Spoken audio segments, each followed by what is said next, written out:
USC's athletic director resigns in controversy.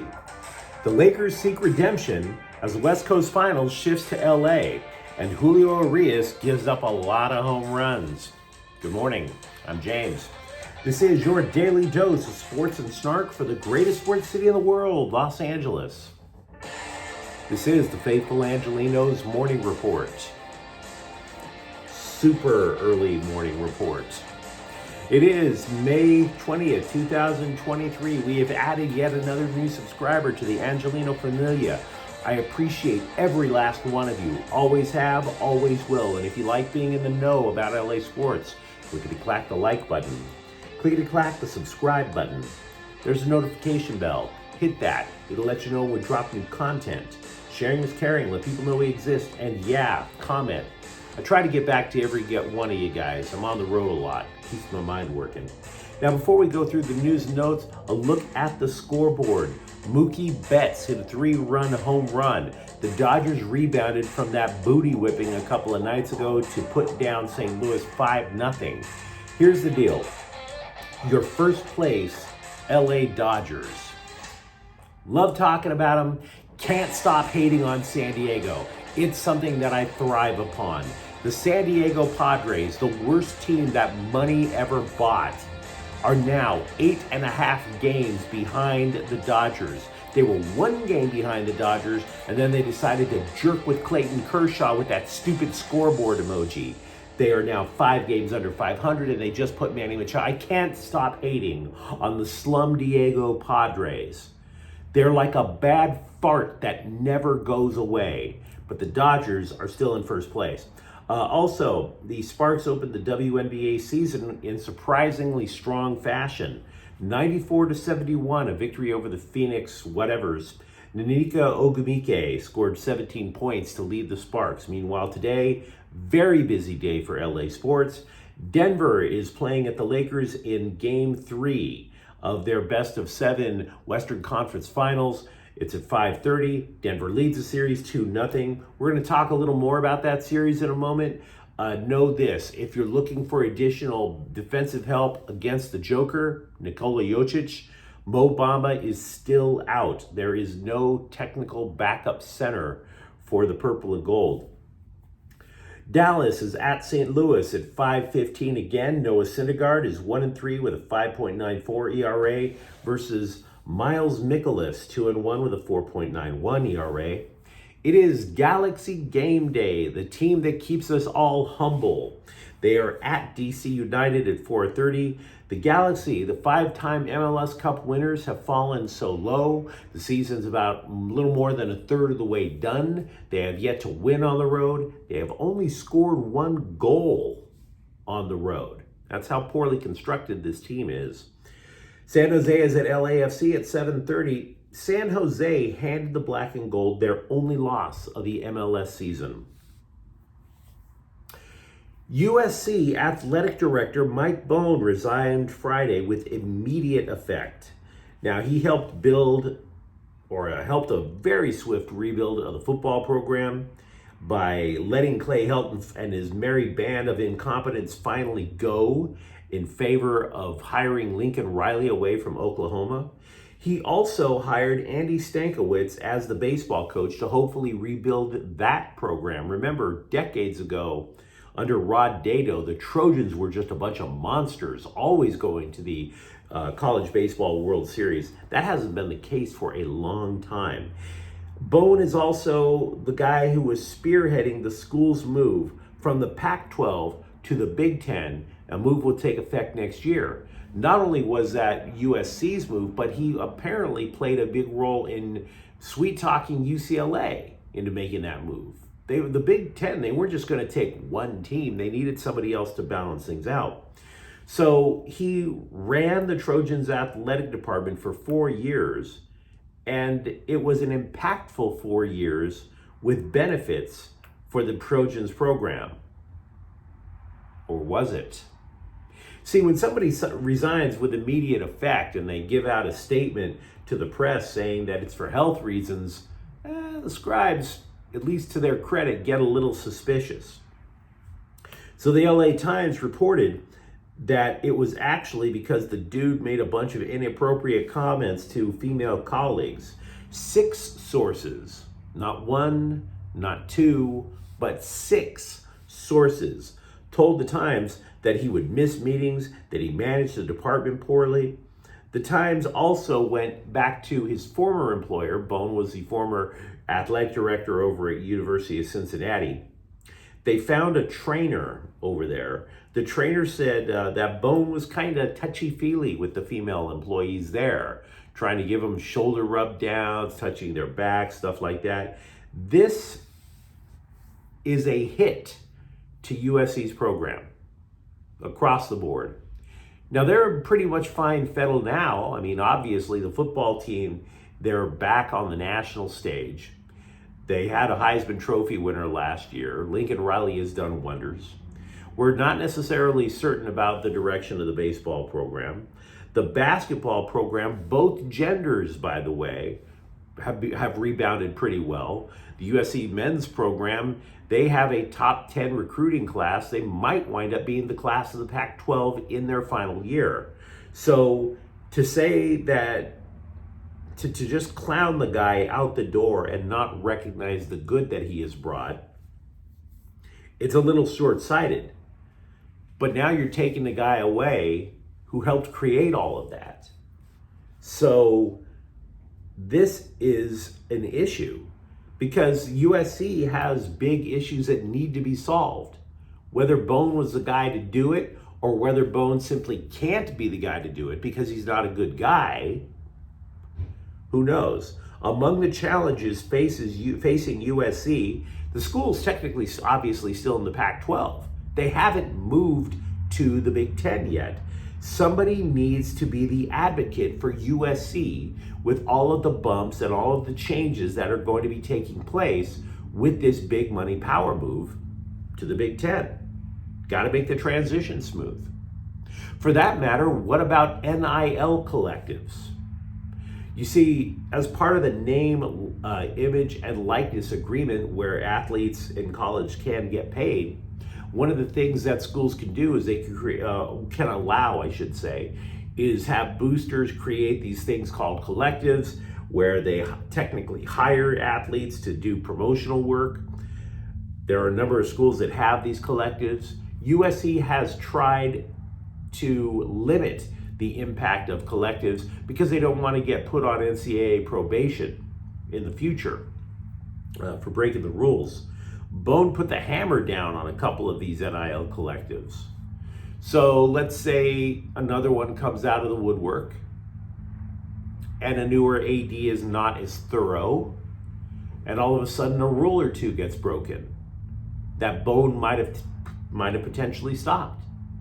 So yeah, there are issues that USC is going to face, so they need to absolutely hire the right guy.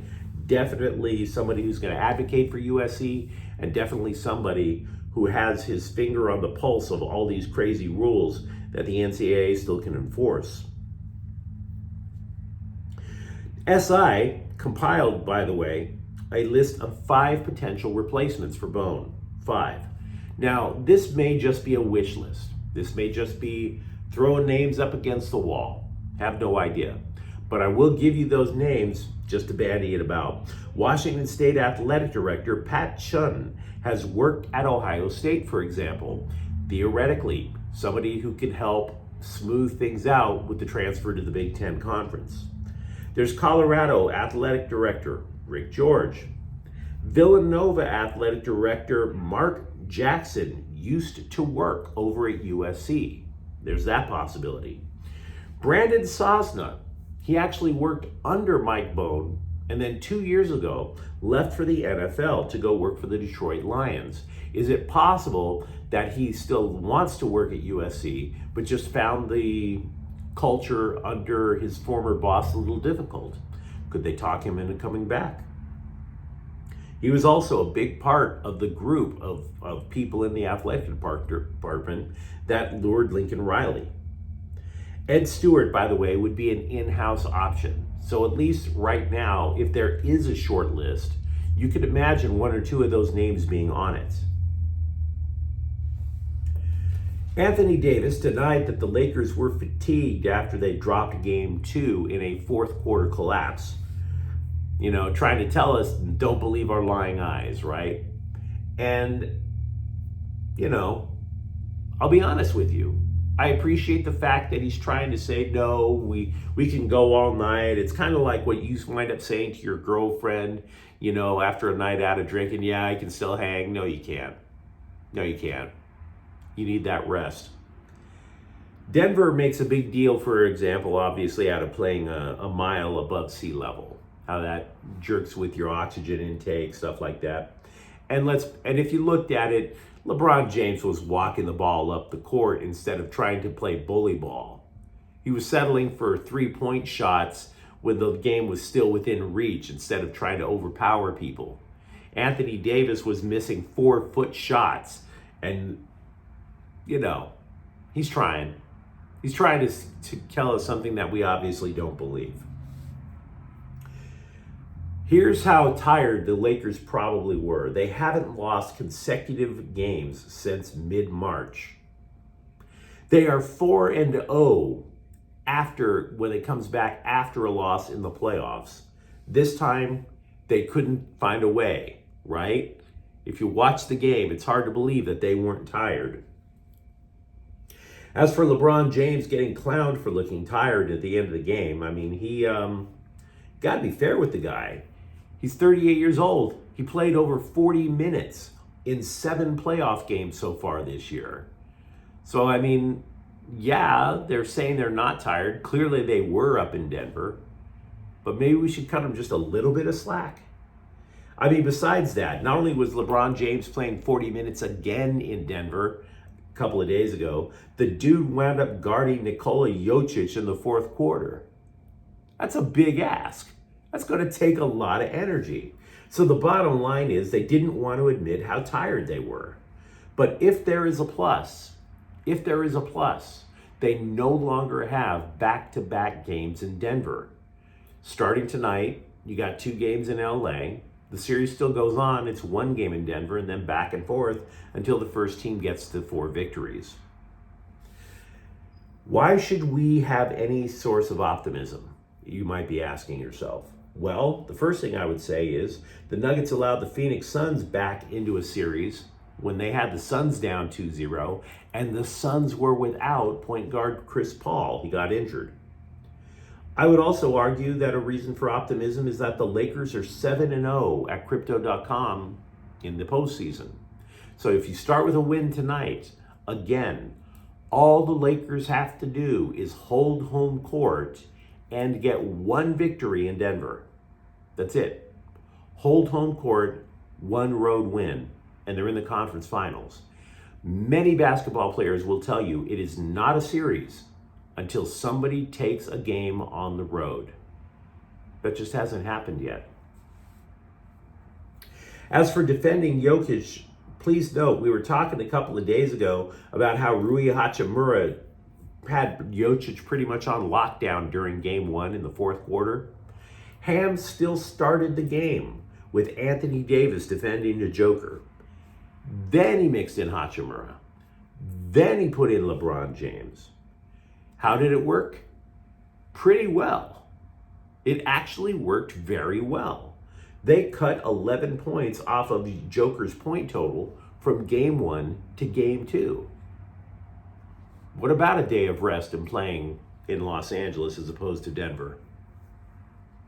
Seems possible to me. You let me know what you think in the comments thread, though. Julio Urias gave up 4 home runs to St. Louis on Thursday. Now that ties him with Jordan Lyles of Kansas City for the most home runs allowed in the major leagues this year. Dave Roberts said it seemed like St. Louis knew what was coming, but he wasn't sure that Urias was tipping his pitches. But know this, the guy allows home runs in bunches. When he allows a home run in a game, he will more than likely allow multiple home runs in a game. He has allowed multiple home runs in more than half his starts. So Urias, he's still getting a good record, a decent ERA, but he's got some adjustments to make. There are issues with the Dodgers to bring up.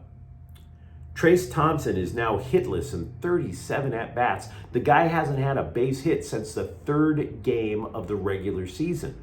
He's an automatic out. Andre Jackson's return to the show has lasted just one day. He was already demoted back to Oklahoma City in favor of Tyler Sear. And we want to catch up one at a time on injured Dodgers starting pitchers. Remember, there is a problem with Walker Buehler hasn't come back. Dustin May now has a problem in his elbow. So who would theoretically be the fifth starter? Ryan Pepio? No, it's not happening. He was a spot starter for the Dodgers last year, but he has an oblique strain. His target to return is the All-Star break. So that is not exactly the cavalry coming over the hill for the Dodgers as they continue to build a lead in the NL West. But you let me know what you think in the comments thread. Do you look at Mike Bohn's tenure at USC as a positive or kind of creepy? How do the Dodgers look to you? And do you believe that the Lakers still have a shot to go to the NBA Finals? And if you enjoyed talking LA sports with me, don't forget to subscribe to Faithful Angelenos. We talk LA sports every single day here. Thank you for watching. I'm James. We'll be back later tonight with a Galaxy Rapid recap. Faithful Angelenos is a Kian Corte El Queso production. Take care.